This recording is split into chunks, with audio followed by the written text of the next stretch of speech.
ನಮಸ್ಕಾರ. ಮುಖ್ಯಾಂಶಗಳು. ಬಿಹಾರ ವಿಧಾನಸಭೆಯ 121 ಕ್ಷೇತ್ರಗಳಲ್ಲಿ ಮತದಾನ ಮುಕ್ತಾಯ. ಪ್ರತಿಶತ 60.13ರಷ್ಟು ಮತ ಚಲಾವಣೆ. ರಕ್ಷಣಾ ಉತ್ಪನ್ನಗಳ ತಯಾರಿಕೆಯಲ್ಲಿ ಸ್ವಾವಲಂಬನೆಯತ್ತ ಭಾರತ ಮುನ್ನಡೆ. ದೇಶೀಯವಾಗಿ 15,000 ವಸ್ತುಗಳ ಉತ್ಪಾದನೆಗೆ ಸಂಕಲ್ಪ. ಸಚಿವ ಪ್ರಹ್ಲಾದ್ ಜೋಶಿ.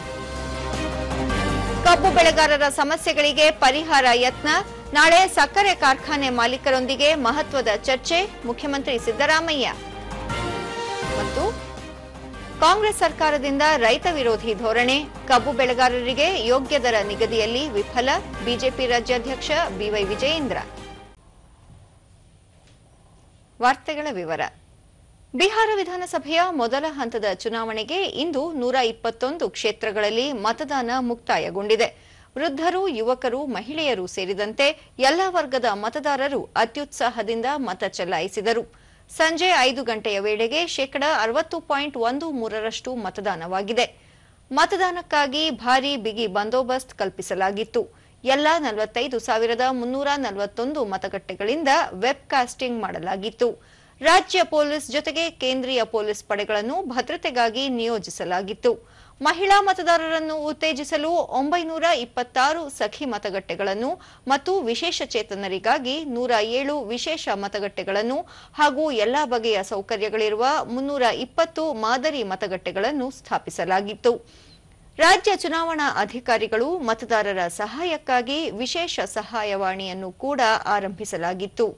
ಉಪಮುಖ್ಯಮಂತ್ರಿಗಳಾದ ಸಾಮ್ರಾಟ್ ಚೌಧರಿ, ವಿಜಯ್ ಕುಮಾರ್ ಸಿನ್ಹಾ ಸೇರಿದಂತೆ ಹಲವು ಪ್ರಮುಖ ಅಭ್ಯರ್ಥಿಗಳು ಚುನಾವಣಾ ಕಣದಲ್ಲಿದ್ದಾರೆ. ಬಿಹಾರದ 2ನೇ ಹಂತದ ಮತದಾನ ಇದೇ 11ರಂದು ನಡೆಯಲಿದ್ದು, ಈ ಹಿನ್ನೆಲೆಯಲ್ಲಿ ವಿವಿಧ ಪಕ್ಷಗಳ ನಾಯಕರು ವಿವಿಧೆಡೆಗಳಲ್ಲಿ ಜನಸಭೆಯನ್ನು ಉದ್ದೇಶಿಸಿ ಮಾತನಾಡುತ್ತಿದ್ದಾರೆ. ಅರಸಿಯಾದಲ್ಲಿ ಪ್ರಧಾನಿ ನರೇಂದ್ರ ಮೋದಿ ವಿಕಸಿತ ಭಾರತದ ಕಲ್ಪನೆಯ ಸಾಕಾರಕ್ಕೆ ಬಿಹಾರವು ವಿಕಸಿತವಾಗುವುದು ಅಗತ್ಯವಾಗಿದೆ. ವಿಕಸಿತ ಬಿಹಾರವು ವಿಕಸಿತ ಭಾರತದ ಅಡಿಪಾಯ. ಇದು ಎನ್ಡಿಎ ನೇತೃತ್ವದ ಸರ್ಕಾರದಿಂದ ಮಾತ್ರ ಸಾಧ್ಯ ಎಂದರು. ಎನ್ಡಿಎಯ ಎಲ್ಲ ಯೋಜನೆಗಳು ಮತ್ತು ನೀತಿಗಳು ಬಿಹಾರದ ತ್ವರಿತ ಬೆಳವಣಿಗೆಗೆ ಮೀಸಲಾಗಿವೆ. ಇದನ್ನು ಈಗಾಗಲೇ ಬಿಹಾರದ ಜನತೆ ನೋಡಿದ್ದಾರೆ. ಈ ಹಿನ್ನೆಲೆಯಲ್ಲಿ ಯಾರಿಗೆ ಮತ ಚಲಾಯಿಸಬೇಕು ಎನ್ನುವುದು ಮತದಾರರಿಗೆ ಮನವರಿಕೆಯಾಗಿದೆ ಎಂದರು. ಬಿಹಾರದ ಅಭಿವೃದ್ಧಿ ಎಂದರೆ ಅದರ ಯುವಕರಿಗೆ ಉದ್ಯೋಗಗಳ ಬಾಗಿಲು ತೆರೆದಂತೆ. ಯುವಕರು ಇನ್ನು ಮುಂದೆ ಉದ್ಯೋಗ ಅರಸಿ ವಲಸೆ ಹೋಗಬೇಕಾಗಿಲ್ಲ ಎಂದು ಖಚಿತಪಡಿಸಿಕೊಳ್ಳಲು ಎನ್ಡಿಎ ಬದ್ಧವಾಗಿದೆ ಎಂದು ಅವರು ಹೇಳಿದರು. ಎನ್ಡಿಎ ಸರ್ಕಾರದ ಭರವಸೆಗಳ ಬಗ್ಗೆ ತಿಳಿಸಿದ ಪ್ರಧಾನಿ ನರೇಂದ್ರ ಮೋದಿ, ಮುಂದಿನ ದಿನಗಳಲ್ಲಿ 1 ಕೋಟಿ ಉದ್ಯೋಗಾವಕಾಶಗಳನ್ನು ಒದಗಿಸಲು ಯೋಜನೆಗಳನ್ನು ರೂಪಿಸಲಾಗಿದೆ. ಇದು ಕೇವಲ ಘೋಷಣೆಯಲ್ಲ, ಅದನ್ನು ನನಸಾಗಿಸಲು ಈಗಾಗಲೇ ಎಲ್ಲ ಸಿದ್ಧತೆ ನಡೆಸಲಾಗಿದೆ ಎಂದರು.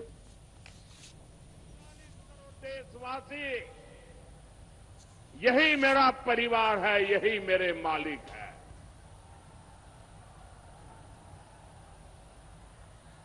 मेरा परिश्रम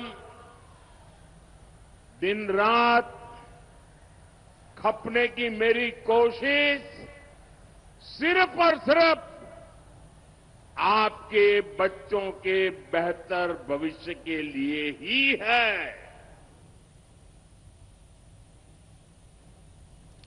ಬೇತಿಯಾದಲ್ಲಿ ಕೇಂದ್ರ ಗೃಹ ಸಚಿವ ಅಮಿತ್ ಶಾ 11 ವರ್ಷಗಳಲ್ಲಿ ಪ್ರಧಾನಿ ನರೇಂದ್ರ ಮೋದಿ ನೇತೃತ್ವದ ಸರ್ಕಾರ ಬಿಹಾರ ಸೇರಿದಂತೆ ಸಂಪೂರ್ಣ ದೇಶದ ಅಭಿವೃದ್ಧಿಗಾಗಿ ಹಲವಾರು ಕಾರ್ಯಕ್ರಮಗಳನ್ನು ರೂಪಿಸಿದೆ ಎಂದರು.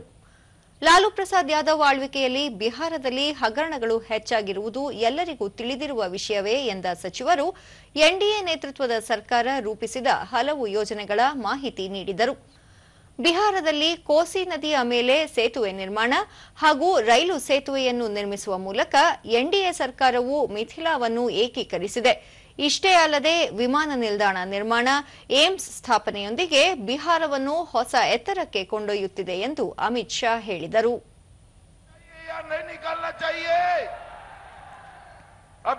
राहुल बाबा 4 महीना पहले एक घुसपैठिया बचाओ यात्रा लेकर निकले थे. उनका कहना है घुसपैठिए को मतदाता सूची में रहने दीजिए. ಬಥನಾದಲ್ಲಿ ರಕ್ಷಣಾ ಸಚಿವ ರಾಜನಾಥ್ ಸಿಂಗ್ ಮಾತನಾಡಿ, ಅಭಿವೃದ್ಧಿ ಮತ್ತು ಉತ್ತಮ ಆಡಳಿತದ ವಿಷಯ ಬಂದರೆ ಅದು ಎನ್ಡಿಎ ನೇತೃತ್ವದ ಸರ್ಕಾರದಿಂದ ಮಾತ್ರ ಸಾಧ್ಯ ಎಂದರು. ಬಿಹಾರವನ್ನು ಪ್ರಗತಿಪರ ರಾಜ್ಯವನ್ನಾಗಿ ಮತ್ತು ಅಭಿವೃದ್ಧಿ ಹೊಂದಿದ ಭಾರತದತ್ತ ಸಾಗುತ್ತಿರುವ ರಾಜ್ಯವನ್ನಾಗಿ ಮಾಡುವ ಗುರಿ ಹೊಂದಲಾಗಿದೆ. ಮುಖ್ಯಮಂತ್ರಿ ನಿತೀಶ್ ಕುಮಾರ್ ಅವರು ಕಳೆದ 20 ವರ್ಷಗಳಲ್ಲಿ ಸ್ವಚ್ಛ ಆಡಳಿತ ನಡೆಸಿದ್ದಾರೆ. ಅವರ ಮೇಲೆ ಭ್ರಷ್ಟಾಚಾರದ ಆರೋಪ ಹೊರಿಸಲು ಸಾಧ್ಯವಿಲ್ಲ. ಅದೇ ಇನ್ನೊಂದೆಡೆ ಲಾಲೂ ಪ್ರಸಾದ್ ಯಾದವ್ ಆಳ್ವಿಕೆಯಲ್ಲಿ ಬಿಹಾರದಲ್ಲಿ ಹಗರಣಗಳು ಹೆಚ್ಚಾಗಿರುವುದು ಕೂಡ ಜನತೆಗೆ ತಿಳಿದಿದೆ. ಆದ್ದರಿಂದ ಮತದಾರರು ಎಚ್ಚರಿಕೆಯಿಂದ ಮತದಾನ ಮಾಡಬೇಕು ಎಂದರು. बच्चे से पहले जब हम लोग अनपढ़ थे तो हम लोगों के हाथों में डंडा था, लेकिन अब तेजस्वी यादव मुख्यमंत्री बन जाएंगे तो हम लोगों के हाथों में कत्ता होगा. ये छोटे से बच्चे के द्वारा बुलवाया जाएगा. ಗೋವಿಂದಗಂಜ್ನಲ್ಲಿ ನಡೆದ ರ್ಯಾಲಿಯಲ್ಲಿ ಕಾಂಗ್ರೆಸ್ ನಾಯಕಿ ಪ್ರಿಯಾಂಕಾ ಗಾಂಧಿ ಎನ್ಡಿಎ ನೇತೃತ್ವದ ಸರ್ಕಾರದಿಂದ ಯಾವುದೇ ಅಭಿವೃದ್ಧಿಯಾಗಿಲ್ಲ, ಜನರ ಮಾತನ್ನು ಆಲಿಸುವ ಮತ್ತು ಅವರ ಕಲ್ಯಾಣಕ್ಕಾಗಿ ಕೆಲಸ ಮಾಡುವ ಸರ್ಕಾರ ಇಂದಿನ ಅಗತ್ಯವಾಗಿದೆ. ಬಿಹಾರದ ಯುವಕರನ್ನು ಸಬಲೀಕರಣಗೊಳಿಸಲು, ಅವರ ಹಕ್ಕುಗಳನ್ನು ಗೌರವಿಸುವುದನ್ನು ಖಚಿತಪಡಿಸಿಕೊಳ್ಳಲು ಮತ್ತು ಅವರು ಅಭಿವೃದ್ಧಿ ಹೊಂದುವುದು ಇಂದಿನ ಅಗತ್ಯವಾಗಿದ್ದು, ಇದು ಕಾಂಗ್ರೆಸ್ ಸರ್ಕಾರದಿಂದ ಮಾತ್ರ ಸಾಧ್ಯ ಎಂದರು. अपने बच्चों को नहीं देख पाते, अपनी बीवियां को छोड़ के जाते हो, दूर किसी शहर में जाकर कहीं एक कमरा ढूंढते हो जिसमें 8-10 और लोग तुम्हारे साथ रहते हैं, और जहां पे भी नौकरी मिलती है, रोजगार मिलता है, चाहे कुछ भी वेतन हो, चाहे कैसा भी हो, कर लेते हो. ವಿಶ್ವಕಪ್ ವಿಜೇತ ಭಾರತೀಯ ಮಹಿಳಾ ಕ್ರಿಕೆಟ್ ತಂಡವು ದೆಹಲಿಯಲ್ಲಿ ಇಂದು ರಾಷ್ಟ್ರಪತಿ ಭವನದಲ್ಲಿ ರಾಷ್ಟ್ರಪತಿ ದ್ರೌಪದಿ ಮುರ್ಮು ಅವರನ್ನು ಭೇಟಿ ಮಾಡಿತು.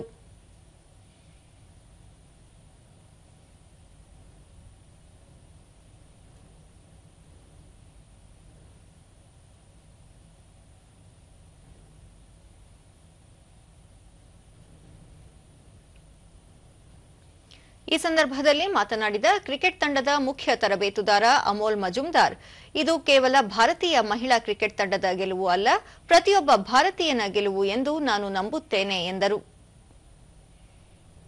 इस वर्ल्ड कप में काफी सारे उतार चढ़ाव आए, पर ये डटे रहे, ये प्लेयर्स सारे डटे रहे, एक दूसरे के साथ खड़े रहे, एक दूसरे पर भरोसा रखा और फाइनल जीत ली. ಬಳಿಕ ರಾಷ್ಟ್ರಪತಿ ದ್ರೌಪದಿ ಮುರ್ಮು, ಭಾರತದ ಮಹಿಳೆಯರು ಇತಿಹಾಸ ಸೃಷ್ಟಿಸಿದ್ದು ಯುವ ಪೀಳಿಗೆಗೆ ಮಾದರಿಯಾಗಿದ್ದಾರೆ ಎಂದರು. ವಿಭಿನ್ನ ಪ್ರದೇಶ, ವಿಭಿನ್ನ ಸಾಮಾಜಿಕ ಹಿನ್ನೆಲೆ, ವಿಭಿನ್ನ ಸನ್ನಿವೇಶಗಳನ್ನು ಪ್ರತಿನಿಧಿಸುವ ಮೂಲಕ ಭಾರತವು ಒಂದೇ ಎನ್ನುವ ಸಂದೇಶ ಸಾರಿದ್ದಾರೆ ಎಂದು ಹೇಳಿದರು. ತಂಡವು ಭರವಸೆ ಮತ್ತು ಹತಾಶೆಯ ಏರಿಳಿತಗಳನ್ನು ಎದುರಿಸಿದೆ. ಎಷ್ಟೋ ಸಂದರ್ಭಗಳಲ್ಲಿ ನಿದ್ದೆಗಳನ್ನು ಕಳೆದುಕೊಂಡಿರಬಹುದು. ಇದರ ಹೊರತಾಗಿಯೂ ಎಲ್ಲಾ ಸವಾಲುಗಳನ್ನು ಜಯಿಸಿ ಭಾರತದ ಕೀರ್ತಿ ಪತಾಕೆ ಹಾರಿಸಿದ್ದಾರೆ. ಈ ಮೂಲಕ ತಂಡದ ಸದಸ್ಯರು ಎಲ್ಲರಿಗೂ ಮಾದರಿಯಾಗಿದ್ದಾರೆ. ಮಹಿಳೆಯರಿಗೆ ಜೀವನದಲ್ಲಿ ಮುಂದುವರಿಯಲು ಸ್ಫೂರ್ತಿ ನೀಡಿದ್ದಾರೆ ಎಂದರು. 7 ಬಾರಿಯ ವಿಶ್ವ ಚಾಂಪಿಯನ್ ಮತ್ತು ಹಿಂದೆ ಅಜೇಯ ಆಸ್ಟ್ರೇಲಿಯಾ ತಂಡವನ್ನು ಸೋಲಿಸುವ ಮೂಲಕ ಭಾರತೀಯ ತಂಡವು ಎಲ್ಲಾ ಭಾರತೀಯರಲ್ಲಿ ತಮ್ಮ ಸಾಮರ್ಥ್ಯಗಳ ಮೇಲಿನ ನಂಬಿಕೆಯನ್ನು ಬಲಪಡಿಸಿದೆ ಎಂದು ರಾಷ್ಟ್ರಪತಿಗಳು ಶ್ಲಾಘಿಸಿದರು. चुनौतियों का सामना करना पड़ता है.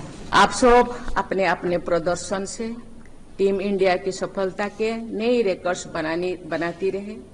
इसी शुभकामनाएं के साथ मैं आपको बहुत बहुत बधाई देती हूँ, आशीर्वाद देती हूँ, और आपको भगवान और भी शक्ति दे, और भी हिम्मत दे, और इसी तरह आप लोगों के पूरा इंडिया के लोगों के चेहरे पे मुस्कान लाए, और आप भी पूरा इसी तरह अपने इज्जत, अपने हिम्मत बनाए रखें. I wish that all of you continue to bring glory to the country. ಇದೇ ವೇಳೆ ವಿಶ್ವಕಪ್ ವಿಜೇತ ಭಾರತೀಯ ಮಹಿಳಾ ಕ್ರಿಕೆಟ್ ತಂಡದ ನಾಯಕಿ ಹರ್ಮನ್ ಪ್ರೀತ್ ಕೌರ್ ಅವರು ರಾಷ್ಟ್ರಪತಿ ದ್ರೌಪದಿ ಮುರ್ಮು ಅವರಿಗೆ ತಂಡದ ಜೆರ್ಸಿಯನ್ನು ಉಡುಗೊರೆಯಾಗಿ ನೀಡಿದರು.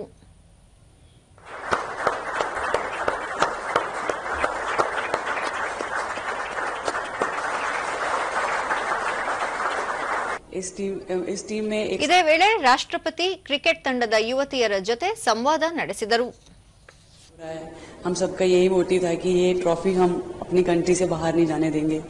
But there was a group of girls before us who did it without the fame, who did it without the money, who did it without the support and without the recognition.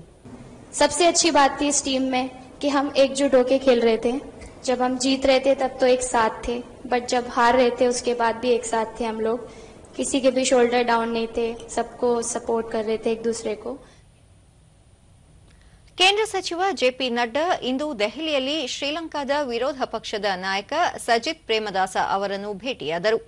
ಈ ಸಂದರ್ಭದಲ್ಲಿ ಸಚಿವ JP Nadda ಅವರು ಬಿಜೆಪಿಯು ತಳಮಟ್ಟದಲ್ಲಿ ಹೇಗೆ ಕಾರ್ಯನಿರ್ವಹಿಸುತ್ತದೆ ಮತ್ತು ಭಾರತದ ಅಭಿವೃದ್ಧಿಗೆ ಯಾವ ರೀತಿಯಲ್ಲಿ ಕಾರ್ಯತಂತ್ರಗಳನ್ನು ರೂಪಿಸುತ್ತದೆ ಎನ್ನುವ ಬಗ್ಗೆ ವಿವರಣೆ ನೀಡಿದರು. ರಾಜಕೀಯ ಪಕ್ಷಗಳು ನಾಗರಿಕರಿಗೆ ಹೇಗೆ ಉತ್ತಮವಾಗಿ ಸೇವೆ ಸಲ್ಲಿಸಬಹುದು, ಪಕ್ಷ ಮತ್ತು ಸರ್ಕಾರದ ನಡುವಿನ ಸಮನ್ವಯವು ಕಲ್ಯಾಣ ಯೋಜನೆಗಳ ಪರಿಣಾಮಕಾರಿ ಅನುಷ್ಠಾನಕ್ಕೆ ಹೇಗೆ ಕಾರಣವಾಗುತ್ತದೆ ಎಂಬುದರ ಬಗ್ಗೆ ಸಚಿವರು ವಿವರಣೆ ನೀಡಿದರು. ಭಾರತ ಮತ್ತು ಶ್ರೀಲಂಕಾ ಸದಾ ಉತ್ತಮ ಬಾಂಧವ್ಯವನ್ನು ಹೊಂದಿದ್ದು, ಎರಡೂ ರಾಷ್ಟ್ರಗಳ ಬೆಳವಣಿಗೆ ಮತ್ತು ಅಭಿವೃದ್ಧಿಗಾಗಿ ಕೆಲಸ ಮಾಡುವುದನ್ನು ಸಚಿವರು ಇದೇ ವೇಳೆ ಪುನರುಚ್ಚರಿಸಿದರು. ದೋಹಾದಲ್ಲಿ ಇಂದು ನಡೆದ 2ನೇ ವಿಶ್ವ ಸಾಮಾಜಿಕ ಅಭಿವೃದ್ಧಿ ಶೃಂಗಸಭೆಯಲ್ಲಿ ಕೇಂದ್ರ ಕಾರ್ಮಿಕ ಮತ್ತು ಉದ್ಯೋಗ ಸಚಿವ ಮನ್ಸುಖ್ ಮಾಂಡವಿಯಾ ಅವರು ರೊಮೇನಿಯನ್ ಸಹವರ್ತಿ ಪೆಟ್ರೆ ಫ್ಲೋರಿನ್ ಮನೋಲ್ ಮತ್ತು ರಷ್ಯಾದ ಸಹವರ್ತಿ ಆಂಟನ್ ಕೊಟ್ಯಾಕೋವ್ ಅವರೊಂದಿಗೆ ದ್ವಿಪಕ್ಷೀಯ ಸಭೆಗಳನ್ನು ನಡೆಸಿದರು. ಅವರು ಕತಾರ್ನ ಸಾಮಾಜಿಕ ಅಭಿವೃದ್ಧಿ ಮತ್ತು ಕುಟುಂಬ ಸಚಿವ ಬುಥೈನಾ ಬಿಂಟ್ ಅಲ್ ಅಖುಲ್ ಜಬರ್ ಅಲ್ ನುಐಮಿ ಅವರನ್ನು ಭೇಟಿಯಾದರು. ಸಾಮಾಜಿಕ ರಕ್ಷಣಾ ವ್ಯವಸ್ಥೆಗಳನ್ನು ಬಲಪಡಿಸಲು ಅಂತಾರಾಷ್ಟ್ರೀಯ ಯುವ ಚಲನಶೀಲತೆಯನ್ನು ಉತ್ತೇಜಿಸಲು ಭಾರತ ಇ-ಶ್ರಮ್ ಮತ್ತು ಎನ್ಸಿಎಸ್ ಪೋರ್ಟಲ್ಗಳು ಬಲವಾದ ವೇದಿಕೆಗಳಾಗಿವೆ ಎಂಬುದರ ಕುರಿತು ಈ ಸಂದರ್ಭದಲ್ಲಿ ಸಚಿವ ಮನ್ಸುಖ್ ಮಾಂಡವಿಯಾ ಮಾಹಿತಿ ನೀಡಿದರು. ಜೊತೆಗೆ ಡಿಜಿಟಲ್ ನಾವೀನ್ಯತೆಯಲ್ಲಿ ಪ್ರಗತಿ ಸಾಧಿಸುವ ಕುರಿತು ಗಣ್ಯರ ಜೊತೆ ಮಾತುಕತೆ ನಡೆಸಲಾಯಿತು. ಭಾರತ ಮತ್ತು ನ್ಯೂಜಿಲೆಂಡ್ ನಡುವಿನ ಸಂಬಂಧಗಳನ್ನು ಮುಂದಿನ ಹಂತಕ್ಕೆ ಕೊಂಡೊಯ್ಯಲು ಸಜ್ಜಾಗುತ್ತಿವೆ ಎಂದು ಕೇಂದ್ರ ವಾಣಿಜ್ಯ ಮತ್ತು ಕೈಗಾರಿಕಾ ಸಚಿವ ಪಿಯೂಷ್ ಗೋಯಲ್ ಇಂದು ಹೇಳಿದ್ದಾರೆ. ನ್ಯೂಜಿಲೆಂಡ್ನ ರೊಟೊರುವಾದಲ್ಲಿ ನಡೆಯುತ್ತಿರುವ ಭಾರತ ಮತ್ತು ನ್ಯೂಜಿಲೆಂಡ್ ನಡುವಿನ ಮುಕ್ತ ವ್ಯಾಪಾರ ಒಪ್ಪಂದ ಮಾತುಕತೆ ಸಂದರ್ಭದಲ್ಲಿ ಸಚಿವರು ಎರಡೂ ದೇಶಗಳು ಸೂಕ್ಷ್ಮತೆಗಳನ್ನು ಗೌರವಿಸುವ, ಆರ್ಥಿಕ ಸಂಬಂಧಗಳನ್ನು ಗಾಢವಾಗಿಸುವ, ಸಹಯೋಗಕ್ಕಾಗಿ ಹೊಸ ಮಾರ್ಗಗಳನ್ನು ತೆರೆಯುವ ಮೂಲಕ ಗ್ರಾಹಕರಿಗೆ ಹೊಸ ಅವಕಾಶಗಳನ್ನು ಒದಗಿಸುವ ವ್ಯಾಪಾರ ಒಪ್ಪಂದದತ್ತ ಕೆಲಸ ಮಾಡುತ್ತಿವೆ ಎಂದರು. ಭಾರತವು ವೇಗವಾಗಿ ವಿಕಸನಗೊಳ್ಳುತ್ತಿರುವ ದೇಶವಾಗಿದೆ. ತಂತ್ರಜ್ಞಾನ, ಕೃಷಿ, ಶಿಕ್ಷಣ, ಶುದ್ಧ ಇಂಧನ ಮತ್ತು ಸುಸ್ಥಿರತೆಯಂತಹ ಕ್ಷೇತ್ರಗಳಲ್ಲಿ ಹೆಚ್ಚಿನ ಸಹಯೋಗವು ಬೆಳವಣಿಗೆಯ ಹೊಸ ಮಾರ್ಗಗಳನ್ನು ತೆರೆಯುತ್ತಿದೆ ಎಂದು ಸಚಿವ ಪಿಯೂಷ್ ಗೋಯಲ್ ಹೇಳಿದರು. ವಿಕಸಿತ ಭಾರತದ ಗುರಿಯನ್ನು ಸಾಧಿಸಲು ನ್ಯೂಜಿಲೆಂಡ್ ಸಹಯೋಗವು ಅಗತ್ಯವಾಗಿದೆ ಎಂದರು. ಪರಸ್ಪರ ಲಾಭ ಮತ್ತು ಉಭಯ ದೇಶಗಳ ನಡುವೆ ದೀರ್ಘಾವಧಿಯ ಮೌಲ್ಯದ ಈ ಹಂಚಿಕೆಯ ಪ್ರಯಾಣದಲ್ಲಿ ಭಾರತೀಯ ಉದ್ಯಮದೊಂದಿಗೆ ನಿಕಟವಾಗಿ ತೊಡಗಿಸಿಕೊಳ್ಳಲು ನ್ಯೂಜಿಲೆಂಡ್ ಕಂಪನಿಗಳಿಗೆ ಸಚಿವರು ಇದೇ ವೇಳೆ ಕರೆ ನೀಡಿದರು. Friends, oceans and continents may separate us, but I think commerce, culture and community binds us together. And it is this feeling of oneness which we will celebrate next year when we will celebrate 100 years of sporting ties with New Zealand, with the Indian cricket team coming to New Zealand for a series, a test series. 1875ರಲ್ಲಿ Bankim Chandra Chatterjee ಅವರು ರಚಿಸಿದ ವಂದೇ ಮಾತರಂ ಗೀತೆ ರಚನೆಯಾಗಿ 150 ವರ್ಷಗಳು ಪೂರ್ಣಗೊಂಡಿವೆ. ಈ ಹಿನ್ನೆಲೆಯಲ್ಲಿ ನಾಳೆಯಿಂದ November 14ರವರೆಗೆ ವಾರಪೂರ್ತಿ ದೇಶದ ವಿವಿಧ ಭಾಗಗಳಲ್ಲಿ ಕಾರ್ಯಕ್ರಮಗಳನ್ನು ಆಯೋಜಿಸಲಾಗಿದೆ. ಬ್ರಿಟಿಷರ ಕಾಲದಲ್ಲಿ ರಾಷ್ಟ್ರದ ಜನತೆಗೆ ಸ್ವಾತಂತ್ರ್ಯದ ಜಾಗೃತಿಯನ್ನುಂಟು ಮಾಡಿದ ವಂದೇ ಮಾತರಂ ಗೀತೆ 1.5 ಶತಮಾನ ಪೂರೈಸಿರುವ ನಿಮಿತ್ತ ಕೇಂದ್ರ ಸಂಪುಟವು ದೇಶಾದ್ಯಂತ ಅದರ ಆಚರಣೆ ಮಾಡಲು ಅನುಮೋದನೆ ನೀಡಿದೆ. ಇದೇ ಸಂದರ್ಭದಲ್ಲಿ ಸ್ವದೇಶಿ ಅಭಿಯಾನ ಕೂಡ ನಡೆಯಲಿದೆ. ವರ್ಷಪೂರ್ತಿ ನಡೆಯುವ ಕಾರ್ಯಕ್ರಮವನ್ನು ನಾಳೆ ಪ್ರಧಾನಿ ನರೇಂದ್ರ ಮೋದಿ ಉದ್ಘಾಟಿಸಲಿದ್ದಾರೆ. ಸಂಸ್ಕೃತಿ ಸಚಿವಾಲಯದಿಂದ ದೆಹಲಿಯ ಇಂದಿರಾ ಗಾಂಧಿ ಒಳಾಂಗಣ ಕ್ರೀಡಾಂಗಣದಲ್ಲಿ ಈ ಕಾರ್ಯಕ್ರಮವನ್ನು ಆಯೋಜಿಸಲಾಗಿದೆ. ಬೆಳಗ್ಗೆ 10 ಗಂಟೆಗೆ ವಂದೇ ಮಾತರಂನ ಪೂರ್ಣ ಆವೃತ್ತಿಯ ಸಾಮೂಹಿಕ ಗಾಯನದೊಂದಿಗೆ ಈ ಕಾರ್ಯಕ್ರಮಕ್ಕೆ ಚಾಲನೆ ನೀಡಲಾಗುವುದು. ಇದೇ ಸಂದರ್ಭದಲ್ಲಿ ವಂದೇ ಮಾತರಂನ 150 ವರ್ಷಗಳ ಕಿರು ಸಾಕ್ಷ್ಯಚಿತ್ರದ ಪ್ರದರ್ಶನ ನಡೆಯಲಿದೆ. ಅಂಚೆ ಚೀಟಿ ಮತ್ತು ನಾಣ್ಯ ಬಿಡುಗಡೆಯೂ ನಡೆಯಲಿದೆ.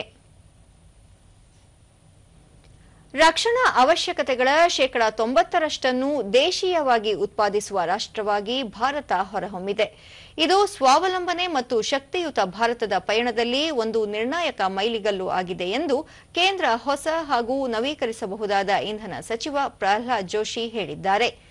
ಬೆಂಗಳೂರಿನಲ್ಲಿ ಇಂದು ಏರ್ಪಡಿಸಿದ್ದ ಭಾರತದ ಉತ್ಪಾದಕರ ಪ್ರದರ್ಶನ 2025 ಕಾರ್ಯಕ್ರಮದಲ್ಲಿ ಪಾಲ್ಗೊಂಡಿದ್ದ ಸಚಿವರು ಈ ಹಿಂದೆ ರಕ್ಷಣಾ ಸಂಗ್ರಹಣೆಯ 70% ಭಾರತ ಆಮದು ಮಾಡಿಕೊಳ್ಳುತ್ತಿತ್ತು.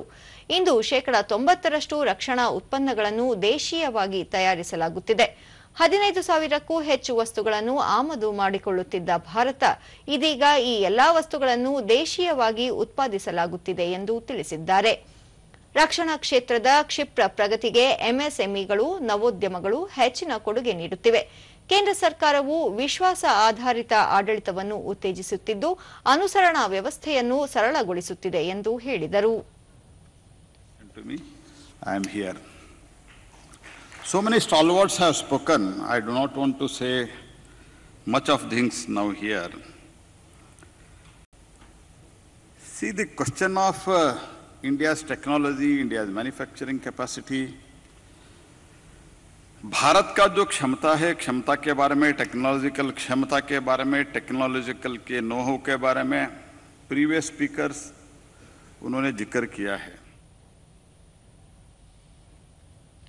ಸುಸ್ಥಿರ ವಿಮಾನಯಾನ ಇಂಧನ ಉತ್ಪಾದನೆಯಲ್ಲಿ ಭಾರತವನ್ನು ಜಾಗತಿಕ ನಾಯಕನನ್ನಾಗಿ ಸ್ಥಾಪಿಸಲು ಕೇಂದ್ರವು ಬಲವಾದ ಮತ್ತು ದೃಢವಾದ ನೀತಿಯನ್ನು ರೂಪಿಸುತ್ತಿದೆ ಎಂದು ನಾಗರಿಕ ವಿಮಾನಯಾನ ಸಚಿವ ರಾಮ್ ಮೋಹನ್ ನಾಯ್ಡು ಇಂದು ಹೇಳಿದ್ದಾರೆ.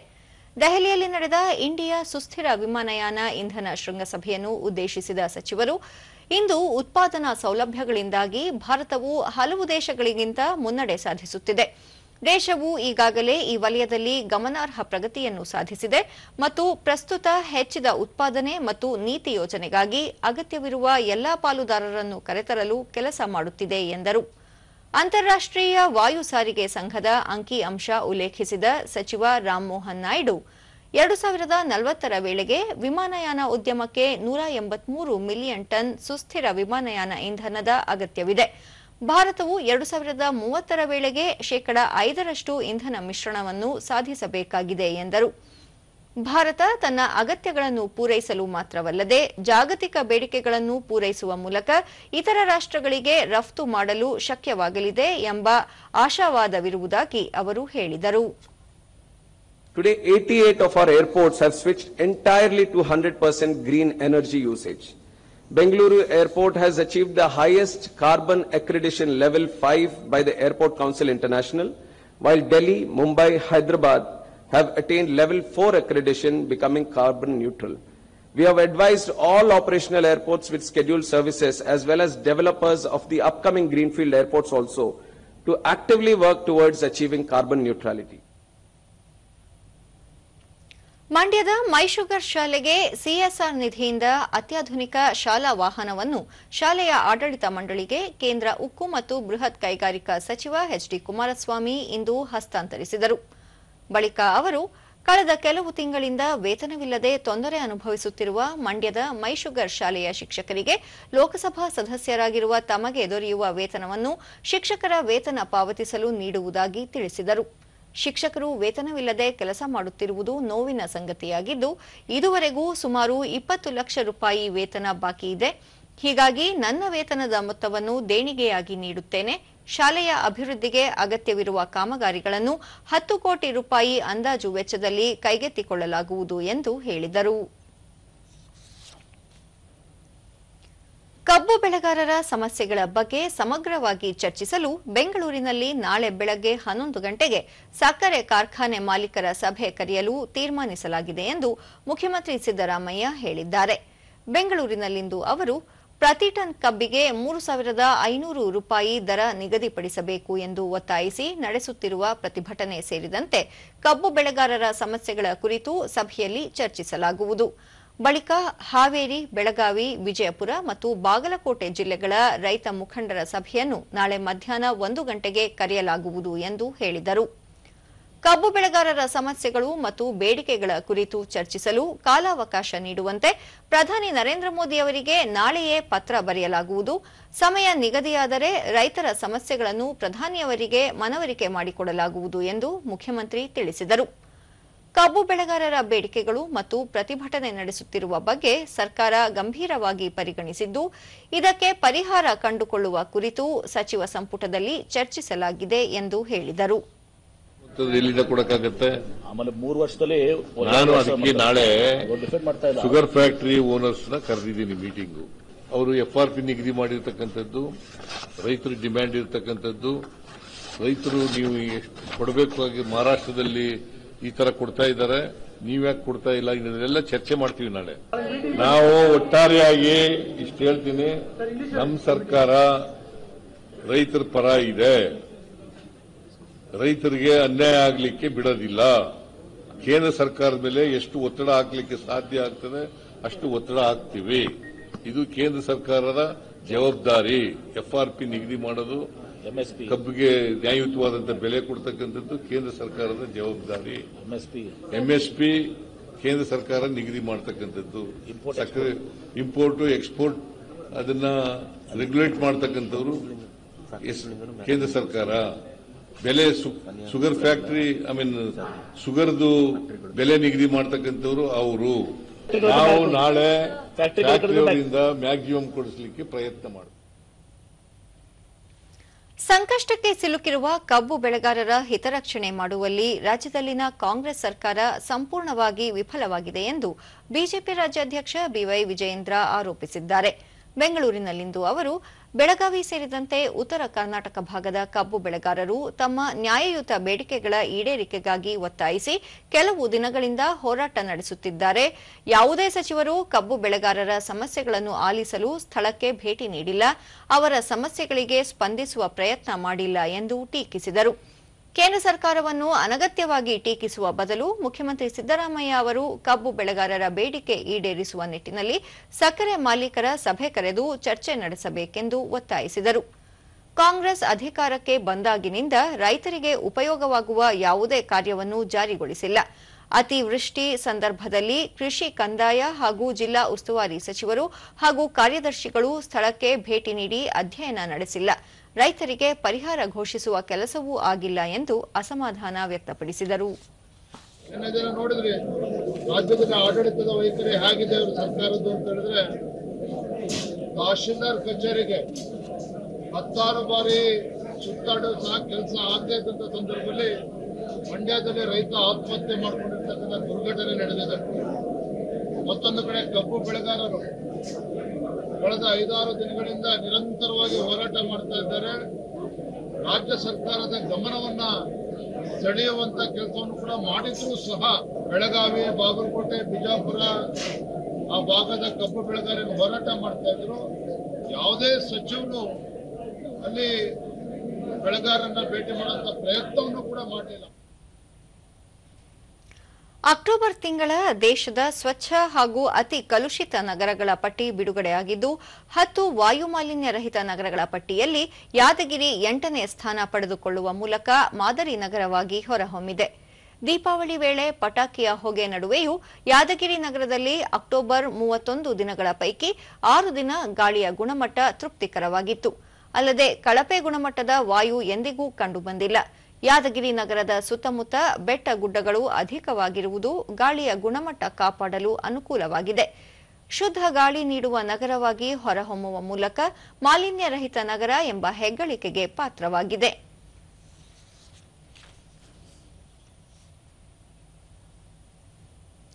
ರಕ್ಷಣಾ ಕಾರ್ಯದರ್ಶಿ ರಾಜೇಶ್ ಕುಮಾರ್ ಸಿಂಗ್ ನೇತೃತ್ವದ ಭಾರತೀಯ ನಿಯೋಗವು ಇಂದು ಇಸ್ರೇಲ್ನಲ್ಲಿರುವ ಪ್ರಮುಖ ಇಸ್ರೇಲಿ ರಕ್ಷಣಾ ಕಂಪನಿಗಳ ಭೇಟಿ ನೀಡಲಿದೆ.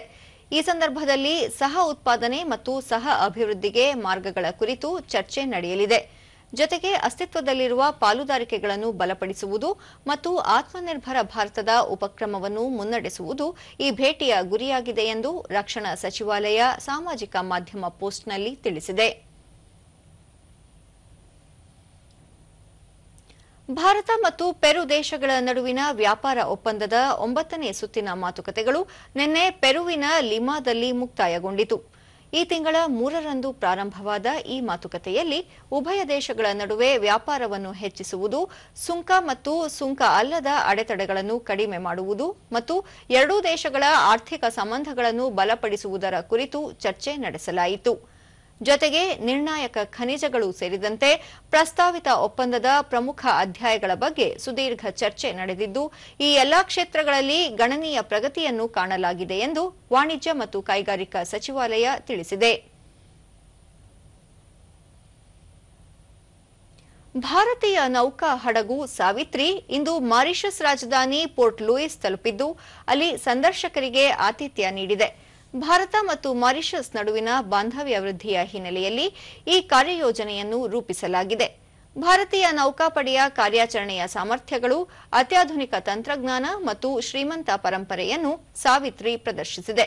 ಎರಡೂ ದೇಶಗಳ ಕಡಲ ರಾಜತಾಂತ್ರಿಕತೆಯನ್ನು ಬೆಳೆಸಲು ಮತ್ತು ಉಭಯ ದೇಶಗಳ ಜನರ ಸಂಪರ್ಕಗಳನ್ನು ಬಲಪಡಿಸಲು ಇದು ಸಹಕಾರಿಯಾಗಿದೆ ಎಂದು ಭಾರತೀಯ ನೌಕಾಪಡೆಯ ವಕ್ತಾರರು ಸಾಮಾಜಿಕ ಮಾಧ್ಯಮದಲ್ಲಿ ತಿಳಿಸಿದ್ದಾರೆ.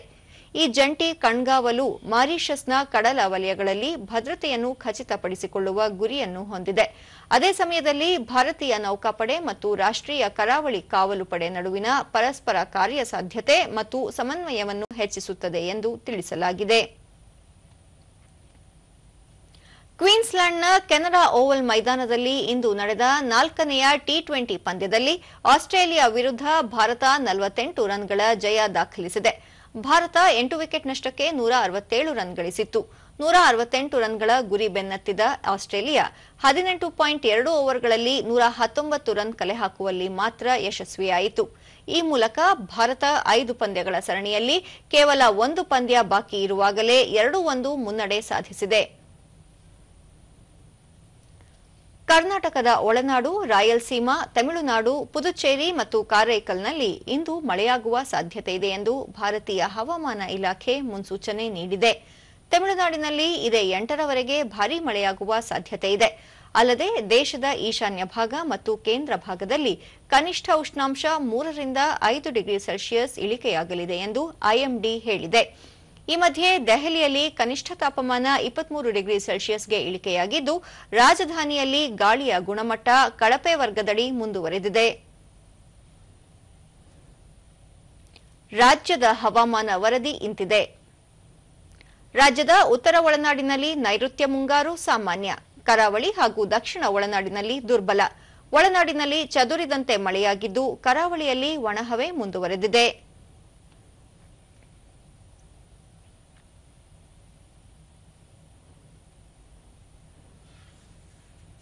ಬಂಡೀಪುರ, ದೇವದುರ್ಗ, ಹೊಸಕೋಟೆ, ಜೇವರ್ಗಿ, ಶಹಾಪುರ, ಶೋರಾಪುರದಲ್ಲಿ 1 ಸೆಂಟಿಮೀಟರ್ ಮಳೆಯಾಗಿದೆ. ಮೈಸೂರಿನಲ್ಲಿ ಕನಿಷ್ಠ 18.02 ಡಿಗ್ರಿ ಸೆಲ್ಸಿಯಸ್ ತಾಪಮಾನ ದಾಖಲಾಗಿದೆ. ಮುನ್ಸೂಚನೆಯಂತೆ ಮುಂದಿನ 7 ದಿನಗಳ ಕಾಲ ಕೆಲವೆಡೆ ಹಗುರದಿಂದ ಸಾಧಾರಣ ಮಳೆಯಾಗಲಿದ್ದು, ಉಳಿದೆಡೆ ಒಣಹವೆ ಮುಂದುವರಿಯುವ ಸಾಧ್ಯತೆ. ಬೆಂಗಳೂರು ಸುತ್ತಮುತ್ತ ಸಾಮಾನ್ಯ ಮೋಡ ಕವಿದ ವಾತಾವರಣ, ಹಗುರ ಗುಡುಗು ಸಹಿತ ಮಳೆ ಸಾಧ್ಯತೆ. ಗರಿಷ್ಠ 28, ಕನಿಷ್ಠ 20 ಡಿಗ್ರಿ ಸೆಲ್ಸಿಯಸ್ ತಾಪಮಾನ ದಾಖಲು ಸಂಭವ. ಕೊನೆಯಲ್ಲಿ ಮತ್ತೊಮ್ಮೆ ಮುಖ್ಯಾಂಶಗಳು. ಬಿಹಾರ ವಿಧಾನಸಭೆಯ 121 ಕ್ಷೇತ್ರಗಳಲ್ಲಿ ಮತದಾನ ಮುಕ್ತಾಯ, ಪ್ರತಿಶತ 60.13ರಷ್ಟು ಮತ ಚಲಾವಣೆ. ರಕ್ಷಣಾ ಉತ್ಪನ್ನಗಳ ತಯಾರಿಕೆಯಲ್ಲಿ ಸ್ವಾವಲಂಬನೆಯತ್ತ ಭಾರತ ಮುನ್ನಡೆ, ದೇಶೀಯವಾಗಿ 15,000 ವಸ್ತುಗಳ ಉತ್ಪಾದನೆಗೆ ಸಂಕಲ್ಪ, ಸಚಿವ ಪ್ರಹ್ಲಾದ್ ಜೋಶಿ. ಕಬ್ಬು ಬೆಳೆಗಾರರ ಸಮಸ್ಯೆಗಳಿಗೆ ಪರಿಹಾರ ಯತ್ನ, ನಾಳೆ ಸಕ್ಕರೆ ಕಾರ್ಖಾನೆ ಮಾಲೀಕರೊಂದಿಗೆ ಮಹತ್ವದ ಚರ್ಚೆ, ಮುಖ್ಯಮಂತ್ರಿ ಸಿದ್ದರಾಮಯ್ಯ. ಮತ್ತು ಕಾಂಗ್ರೆಸ್ ಸರ್ಕಾರದಿಂದ ರೈತ ವಿರೋಧಿ ಧೋರಣೆ, ಕಬ್ಬು ಬೆಳೆಗಾರರಿಗೆ ಯೋಗ್ಯ ದರ ನಿಗದಿಯಲ್ಲಿ ವಿಫಲ, ಬಿಜೆಪಿ ರಾಜ್ಯಾಧ್ಯಕ್ಷ ಬಿವೈ ವಿಜಯೇಂದ್ರ. ವೀಕ್ಷಕರೇ, ನಮ್ಮ ವಾರ್ತಾ ಪ್ರಸಾರವನ್ನು ನೀವು ಡಿಡಿ ಚಂದನ ನ್ಯೂಸ್ ಯೂಟ್ಯೂಬ್, ಎಕ್ಸ್ ಖಾತೆ, ಇನ್ಸ್ಟಾಗ್ರಾಂ, ಫೇಸ್ಬುಕ್ ಹಾಗೂ ವಾಟ್ಸ್ಆಪ್ ಮೂಲಕವೂ ವೀಕ್ಷಿಸಬಹುದು. ನಮ್ಮ ಮುಂದಿನ ವಾರ್ತಾ ಪ್ರಸಾರ ರಾತ್ರಿ 9 ಗಂಟೆಗೆ. ನಮಸ್ಕಾರ.